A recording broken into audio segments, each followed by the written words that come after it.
12ನೇ ತಾರೀಕು ಬುಧವಾರದಂದು ಭೀಮನ ಅಮಾವಾಸ್ಯ. ಈ ಒಂದು ಅಮಾವಾಸ್ಯ ದಿನ ಏನಪ್ಪ ಮಾಡಬೇಕು ಅಂದರೆ, ಶಿವ ಮತ್ತು ಪಾರ್ವತಿಯನ್ನ ಒಂದು ಪೂಜೆಯನ್ನು ಮಾಡಬೇಕಾಗತ್ತೆ. ದಾಂಪತ್ಯ ಸುಖಕ್ಕೋಸ್ಕರ ಶಿವ ಮತ್ತು ಪಾರ್ವತಿಯ ಒಂದು ಪೂಜೆಯನ್ನು ಮಾಡುವಂಥದ್ದು, ಕುಟುಂಬದ ಶ್ರೇಯಸ್ಸಿಗಾಗಿ ಕೆಲವೊಂದು ವಿಧಿ ವಿಚಾರಗಳನ್ನು ಆಚರಣೆಯನ್ನು ಮಾಡುವಂಥದ್ದು. ಇಲ್ಲಿ ಶಿವ ಪಾರ್ವತಿ ಅಂದರೆ ಜ್ಯೋತಿರ್ಭೀಮೇಶ್ವರ ಅಂತ ಕರಿತೀವಿ. ಜ್ಯೋತಿರ್ಭೀಮೇಶ್ವರನಿಗೆ ವಿಶೇಷವಾಗಿ ಮಣ್ಣಿನಿಂದ ಮಾಡಿದಂಥ 2 ದೀಪಗಳನ್ನು ಶಿವ ಮತ್ತು ಪಾರ್ವತಿಯ ಪ್ರತ್ಯೇಕವಾಗಿ ಪೂಜಿಸಬೇಕಾಗುತ್ತೆ.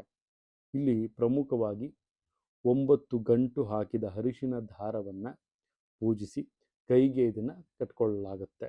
ಈ ಒಂದು ದಿನ ಭೀಮನ ಒಂದು ಅಮಾವಾಸ್ಯೆ ದಿನ ಗಂಡನ ಒಂದು ಶ್ರೇಯಸ್ಸಿಗೋಸ್ಕರ, ಗಂಡನ ಒಂದು ಪ್ರಗತಿಗೋಸ್ಕರ ಪತ್ನಿಯಾದವಳು ಪತಿಗೆ ವಿಶೇಷವಾದಂತಹ ಪೂಜೆಯನ್ನು ಸಲ್ಲಿಸುವಂಥ ದಿನ. ಅವರ ಆಯಸ್ಸು ಮತ್ತು ತನ್ನ ಮಾಂಗಲ್ಯ ಭಾಗ್ಯವನ್ನು ಕಾಪಾಡಿಕೊಳ್ಳುವಂಥ ದಿನ.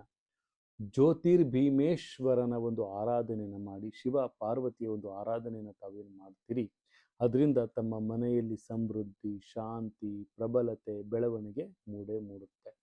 ಈ 2 ಜ್ಯೋತಿಗಳನ್ನು ತಾವೇನು ಹಚ್ತೀರಿ, ಮಣ್ಣಿನ ಜ್ಯೋತಿಗಳು, ತುಪ್ಪದಿಂದ ಮಣ್ಣಿನ ಜ್ಯೋತಿಯನ್ನು ಶಿವ ಮತ್ತು ಪಾರ್ವತಿಯ ಪ್ರತ್ಯೇಕವಾಗಿ, ಅಂದರೆ ಅದನ್ನು ಒಂದು ಪ್ರತಿಬಿಂಬವಾಗಿ ತಾವು ಅದನ್ನು ಪರಿಗಣಿಸಿ ಭಗವಂತನ ಒಂದು ಸೇವೆಯನ್ನು ತಾವು ಮಾಡೋದ್ರಿಂದ ತಮ್ಮ ಒಂದು ಮನೆಯ ಒಡೆಯನಾದಂತಹ ಪತಿಗೆ ಉತ್ತಮವಾದಂತಹ ಲಾಭಗಳು ಸಹಿತ ಸಿಕ್ಕೇ ಸಿಗುತ್ತೆ.